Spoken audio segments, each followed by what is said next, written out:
Bentar. Bu, ini kayaknya akan bertanya beberapa pertanyaan ya Bu. Ya. Jenis-jenis produk apa aja yang Ibu jual di usaha Ibu ini? Ya. Sebelumnya Ibu perkenalkan dulu. Nama gerai Ibu atau usaha Ibu itu Kue Bawang Bidang Karya.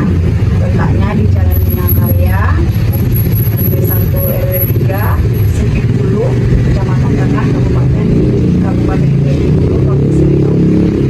Jadi Ibu menggeluti usaha ini dari 2004 sampai sekarang udah 2023, lebih kurang berapa tuh? 19 tahun. 19 tahun. Jadi awalnya, kalau pertanyaannya sekarang itu sudah bermacam-macam.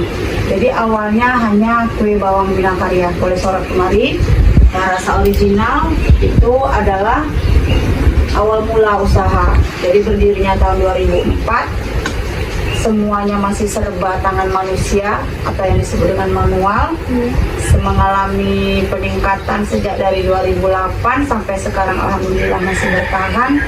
Dan kelasnya sekarang sudah semi pabrikan, artinya separuh tenaga manusia, separuhnya sudah menggunakan mesin-mesin. Jadi kembali ke pertanyaan awal, apa sajakah produknya? Awalnya hanya kue bawang rasa original, sekarang sudah bertambah dengan varian rasanya, ada rasa pedas, dan mengikuti yang lain-lainnya ada keripik pisang, ada stik reko, ada stik ubi ungu. Keripik pisang itu ada dua, ada pisang yang rasanya gurih, ada pisang yang rasanya manis, terus ada peyek, ada keripik tempe, ada kue piling. Nanti kalau lebaran banyak lagi kue-kue kering sesuai dengan kebutuhan di saat lebaran. Tapi sebanyak itu produk yang Ibu sebutkan di bawah-bawah itu ibaratnya hanya penggembira lengkap. Yang bestsellernya tetap kue bawang, rasa original dan rasa pedas. Harga untuk masing-masing produk yang Ibu jual ini berapa ya Bu? Berbeda-beda. Ya. Kalau original itu 70.000 per kilo. Kemasan yang tersedia di gerai untuk hari normal itu 500 gram dan 250 gram.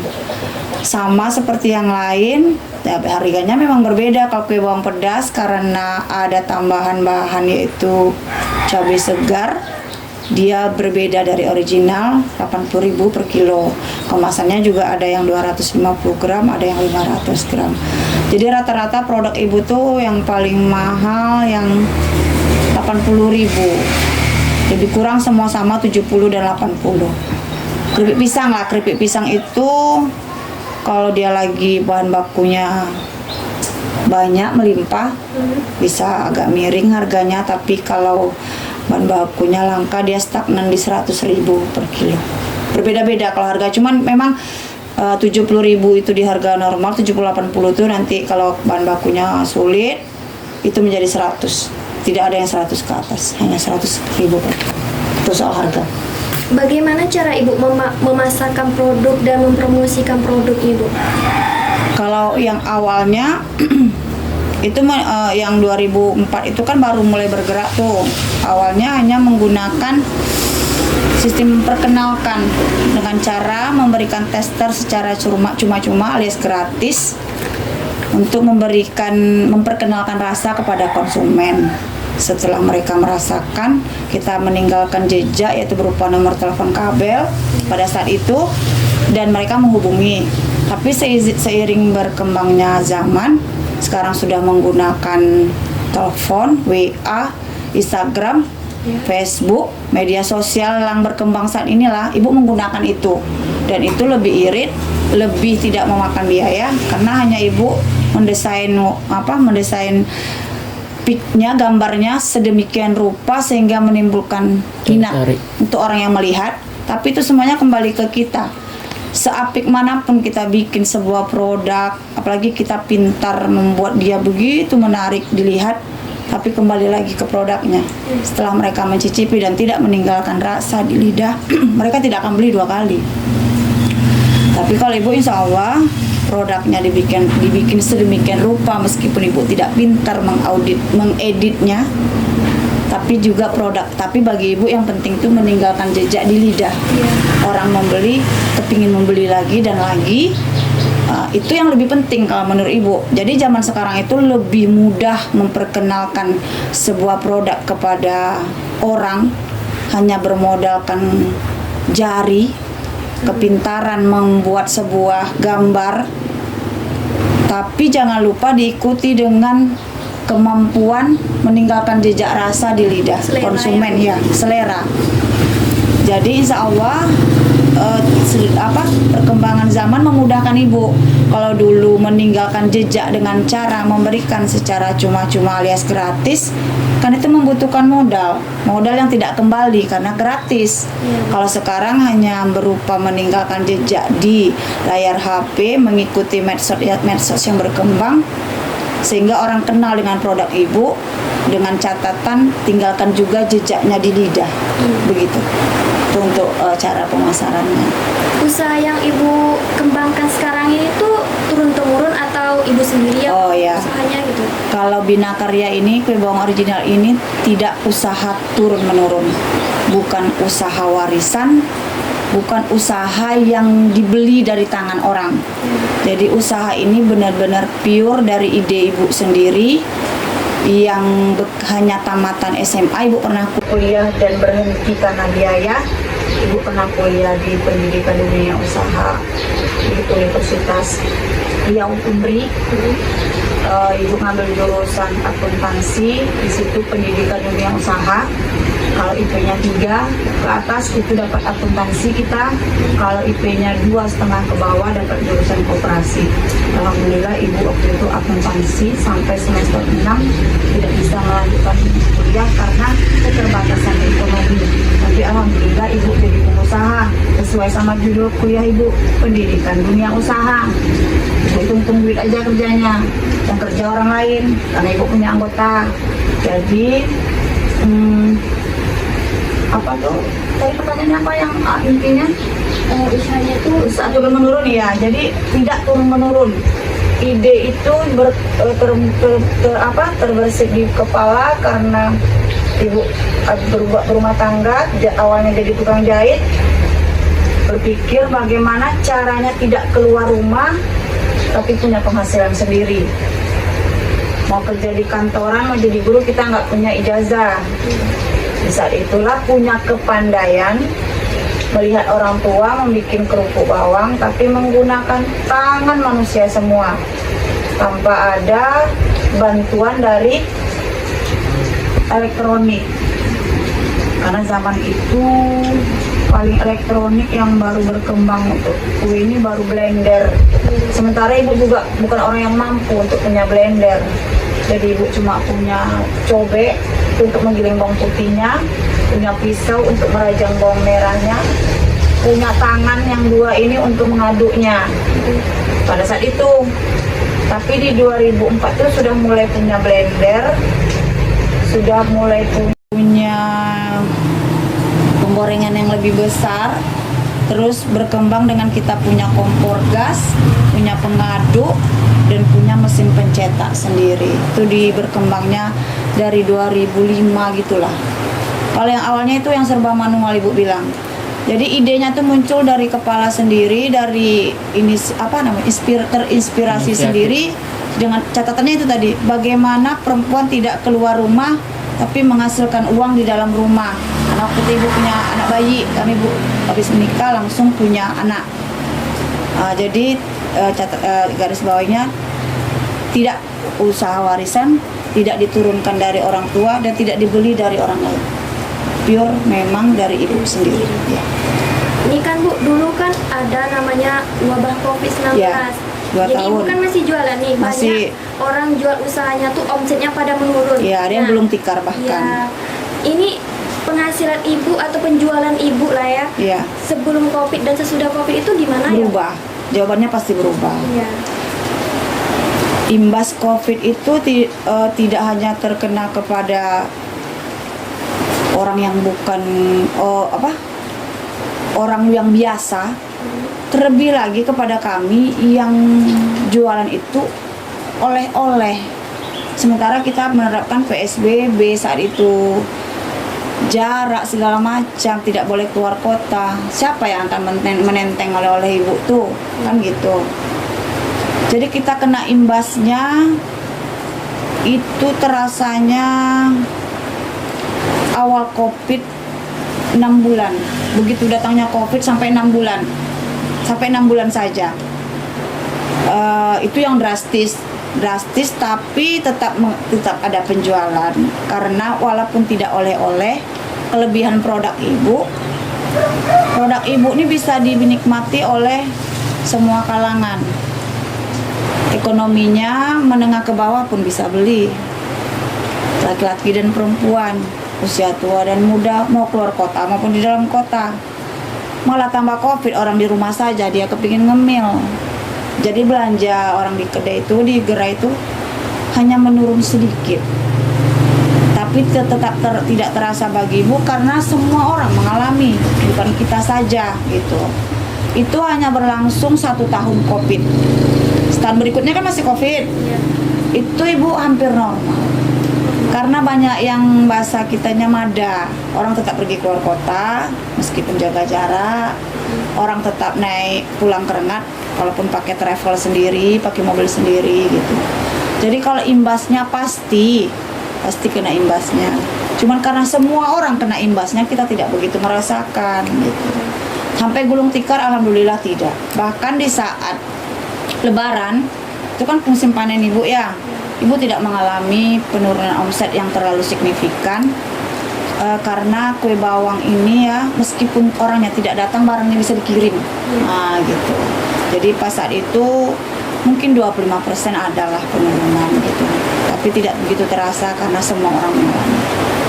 Hambatan dari ibu punya usaha ini tentu ada kayak saingan gitu, gimana ya? Kalau saingan, isinya Kota Rengat ini hanya rata-rata IKM kue bawang dengan berbagai bentuk, dengan berbagai macam rasa, dengan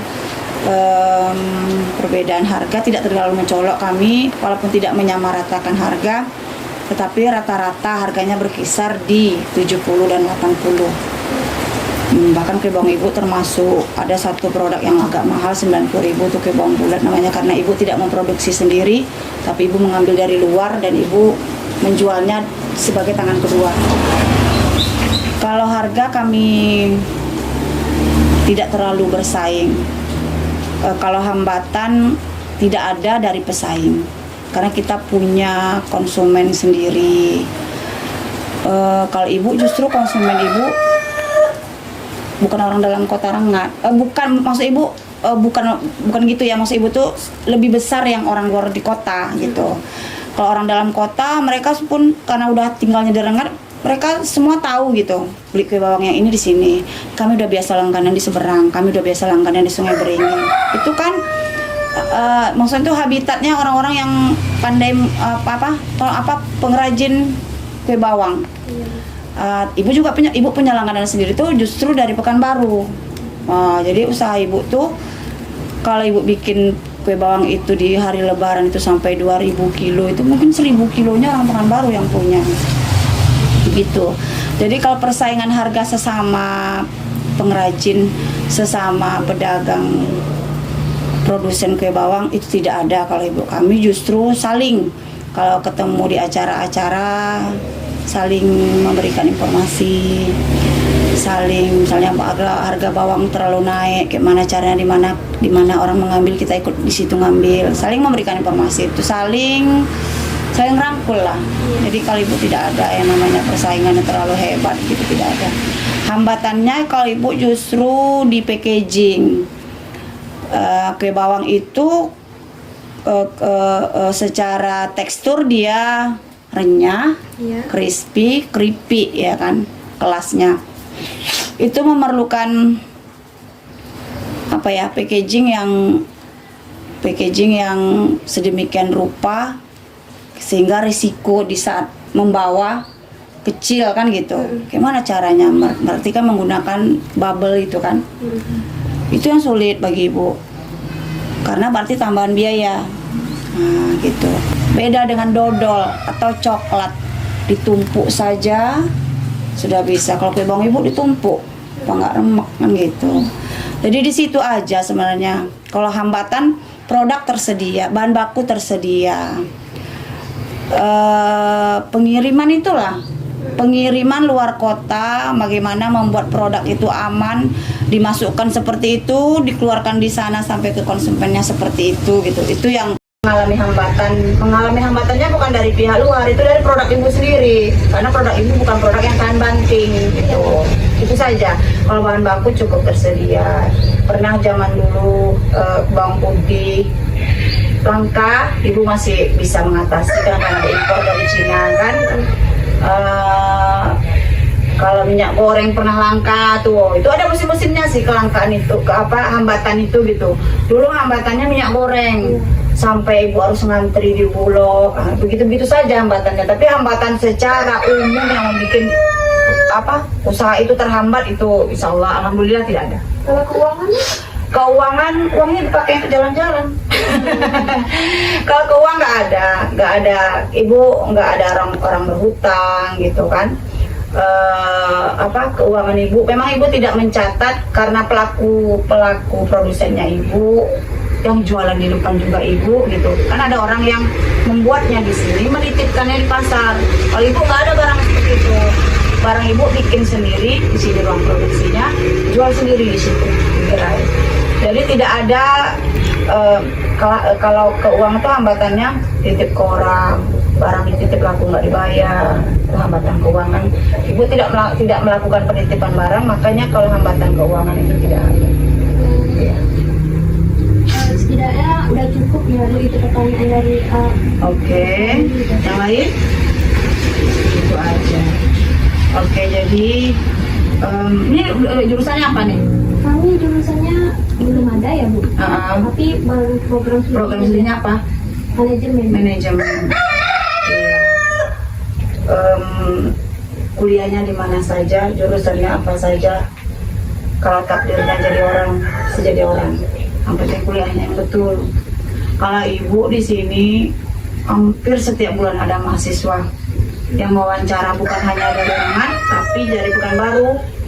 Kalau Pekanbaru tuh suka kesini mengambil judul yang skripsi lah, itu tentang hukum. Karena semua usaha ibu berbadan hukum. Banyak usaha di pasar, tapi nggak ada legalitasnya. Kelebihan ibu punya semua legalitasnya. Mau kalian tanya apa saja? Punya NPWP-nya? Punya. Nomor NPWP-nya berapa? Ada, ibu tidak hafal. Ada, ibu fotokan. NPWP punya. DDI itu keabsahan usaha kita di mata hukum itu punya. HO itu ruang tempat usaha. Apakah keliling rumah ibu berkeberatan dengan asap, polusi, limbah dari kue bawang yang ibu produksi? Itu tanda tangannya 40 utara, 40 rumah selatan, 40 rumah barat, bahwa mereka tidak merasa terganggu dengan kehadiran usaha ibu, karena usaha ibu di lingkungan pemukiman penduduk punya. Ya, jadi semua legalitas ibu punya. Jadi itu kelebihan ibu. Kita harus tahu kelebihan kita, harus tahu kekurangan kita. Kalau kelebihan ibu di situ, ibu semua punya legalitas, semua ibu urus. Walaupun ibu cuma tamat SMA, tapi yang ibu kejar pertama, ibu ini bukan senior ya, cuma junior. Jadi waktu ibu kecil-kecil sebesar kalian, kue bawang putri bungsu, kue bawang berkah itu sudah ada. Dan sekarang levelnya dia udah kakek-kakek bagi ibu. Tapi kelasnya masih di bawah ibu. Karena itu kita punya ilmu sedikit, tapi actionnya besar. Ilmu ibu cuma tamat SMA, tapi action ibu, alhamdulillah ibu mikir kayak mana caranya begini, gimana caranya begini.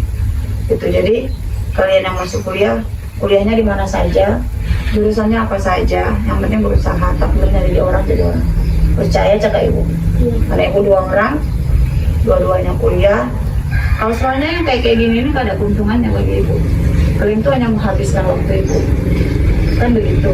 Tapi bagi ibu itu luar biasa, memudahkan jalan kalian, memudahkan urusan kalian, itu memudahkan urusan anak ibu, insya Allah yang kuliah di sana gitu. Makanya ibu cerewet, kalau mau datang tolong kasih tahu, karena ibu banyak pekerjaan gitu. Kalau memang harus menunggu jangan terlalu lama. Gak mungkin ibu berdaster duduk di sini kalian wawancara. Gak mungkin ibu pakai daster di depan kalian ajak berfoto. Di mana kelasnya nanti kan gitu. Makanya sama dia ibu bilang apa-apa itu kasih tahu. Karena semua mahasiswa yang mau wawancara sama ibu memang harus janjian. Ya, janjian. Ini kan tadi pesannya jangan terima yang lain, ibu memang tidak terima yang lain. Ada yang ngechat, ibu nggak tahu gambarnya gambar kartun namanya, gambar foto profilnya. Mau kemari deh ibu coba. Ya Bu. Sama-sama, mudah-mudahan tugasnya dapat nilai yang baik, dapat nilai dia. Amin. Kalau dosennya titip salam, suruh kasih asma. Ada lagi? Bu, kalau boleh potong Di Siap. Apa mau ditutup dulu? Tuh, kameranya menunggu. Baiklah, sekian terima kasih kepada Ibu Erlina Heni Heni Arpina. dari apa Bu? Heni Arpina. Heni Arpina. Iya, namanya depannya. Ya. Sekian terima kasih. Wassalamualaikum warahmatullahi wabarakatuh. Waalaikumsalam.